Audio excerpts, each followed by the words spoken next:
네, 토마토 모닝 빅데이터 시간입니다. 미증시는 고용지표 발표를 앞두고 하락했습니다. 한편 우리 시장은 전거래일 선물 옵션 동시 만기를 맞은 가운데 코스피는 2410선까지 후퇴를 했는데요. 한 주의 마지막 거래일인 우리 시장 어떤 흐름 가져갈지 전일 수급을 통해서 함께 힌트 얻어보시죠. 먼저 코스피 매수 상황부터 살펴보도록 하겠습니다. 먼저 외국인 쪽에서는 SK이노베이션 그리고 LG화학, 2차전지 관련주들을 많이 담았습니다. 전거래에 상승했던 2차전지 관련주들이 쉬어가는 가운데 이 두 종목은 2거래일 연속의 하락 흐름 가져가고 있는데요. 전거래일은 외국인들의 수급이 들어왔네요. 밑으로는 삼성 엔지니어링입니다. 삼성 엔지니어링은 올해 수주 전망이 역대 최고를 기록할 것이라는 전망에 기대감이 모였는데요. 전거래일 52주 신고가를 경신했습니다. 밑으로는 방산주, 그중에서도 현대 로템이 이름을 올렸는데요. 지난해 많은 수주로 호실적을 냈었죠. 국내 9개 방산업체가 참여한 국방 무기체계 CBM 플러스 특화센터가 어제 개소한 가운데 기대감이 모이면서 외국인 쪽에서 현대 로템을 많이 담았습니다. 밑으로는 원전 그리고 수소의 동시 모멘텀을 갖고 있는 종목입니다. 두산 에너빌리티 쪽으로도 전거래 외국인들의 수급이 들어왔네요. 이어서 기관 쪽에서는 어떤 종목을 담았는지 함께 살펴보시죠. 기관 쪽에서는 삼성전자 그리고 밑으로 SK하이닉스까지 반도체 투톱을 많이 담았습니다. 전거래 시총 상위 종목들이 대부분 하락한 가운데 반도체주들에도 약세가 이어졌는데요. 기관 쪽에서는 이 두 종목을 많이 담았습니다. 이어서 포스코 케미칼 쪽으로도 수급이 들어왔습니다. 마찬가지로 포스코 케미칼 같은 경우에도 기관은 담았지만 외국인 쪽에서는 많은 차익 실현 매물을 소화하면서 전거래일은 4%대 약세로 마감을 했습니다.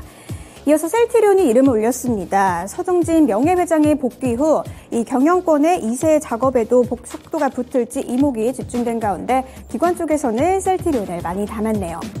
이어서 두산 에너빌리티 같은 경우에는 기관이 7거래 연속으로 순매수하고 있는 종목입니다. 이어서 코스피 시장에서는 어떤 종목을 팔았는지 매도 상황 함께 살펴보시죠.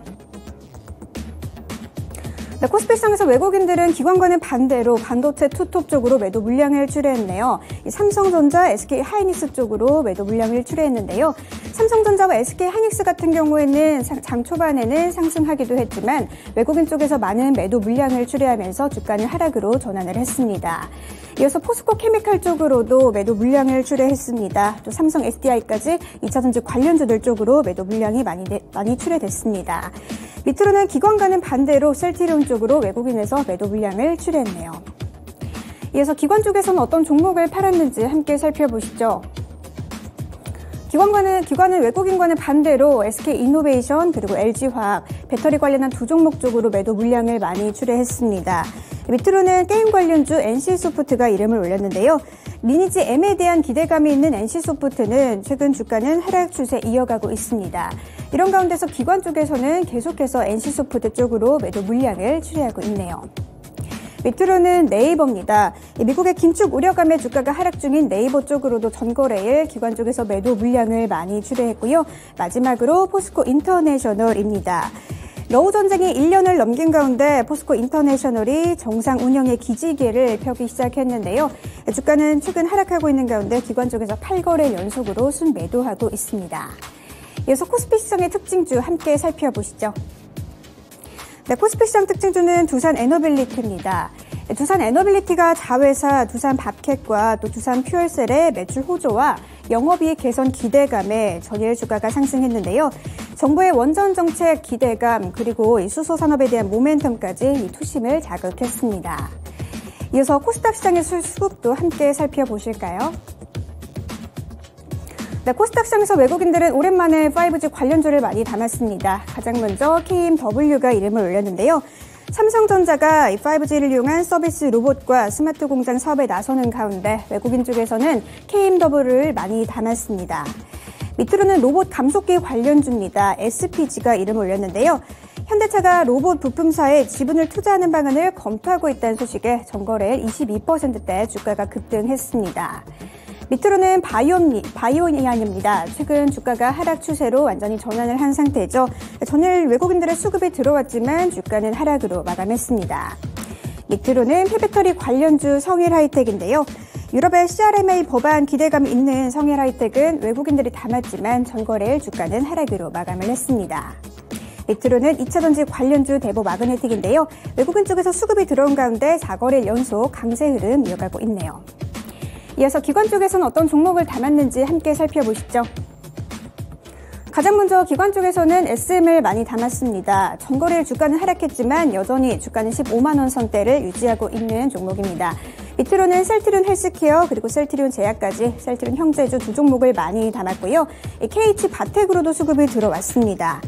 KH바텍이 폴더블폰 시장 확대 수혜주라는 증권사 리포트가 나온 가운데 전거래일 기관이 담으면서 주가는 7%대 강세로 마감을 했습니다. 밑으로는 아이폰 관련주죠. BH인데요. 기관 쪽에서 계속해서 BH를 담고 있네요. 이어서 코스닥 시장에서 매도한 종목들도 함께 살펴보시죠. 네, 코스닥 시장에서 외국인들은 2차전지 관련주를 많이 팔았습니다. 에코프로 그리고 에코프로빔, LNF까지 이 세 종목 모두 다 외국인 쪽에서 매도 물량을 출회한 가운데 주가는 하락으로 마감을 했습니다. 이어서 기관 쪽에서는 SM을 많이 담았지만 외국인 쪽에서는 매도 물량을 출회했고요. 밑으로는 미래 나노텍입니다. 52주 신고가를 경신했었던 미래 나노텍 쪽으로 외국인들이 차익 실현 매물을 출회하면서 주가는 하락했습니다. 이어서 기관 쪽에서는 어떤 종목을 팔았는지 함께 살펴보시죠. 기관 쪽에서도 2차전지 관련주를 일제히 팔았습니다. LNF 그리고 에코프로비엠, 에코프로까지 일제히 매도를 했고요. 반도체 관련주 동진세미캠을 일부 올렸습니다. 동진세미캠은 1분기 메모리 감산으로 실적에 악영향이 예상되고 있는데요. 기관 쪽에서 매도하고 있는 가운데 주가는 3거래일 연속으로 하락 중입니다. 이어서 KMW 쪽으로도 기관 쪽에서 매도 물량을 많이 출회했네요. 이어서 코스닥 시장에서의 특징주 함께 살펴보시죠. 네, 코스닥 시장 특징주는 SPG입니다. 현대차가 코스닥 상장 로봇 부품 기업에 지분을 투자하는 방안을 검토 중이라는 소식이 있었는데요. 전거래일 로봇 감속기 관련주 SPG 주가가 급등한 가운데 52주 신고가를 경신했습니다. 이어서 주요 일정도 함께 체크해 보실까요? 네, 가장 먼저 미국의 2월 고용동향 보고서 발표 일정입니다. 한국 시간으로는 오늘 오후 10시 30분에 확인을 해보실 수가 있겠고요. 미국과 유럽연합의 정상회담도 이어질 예정입니다. 이 IRA 법안 관련한 종목들 함께 체크해 보시면 좋겠네요. 마지막으로 넷플릭스 드라마 더글로리 파트 2가 오늘 공개가 될 예정입니다. 이렇게 주요 일정까지 함께 살펴봤고요. 지금까지 토마토 모닝 빅데이터 시간이었습니다.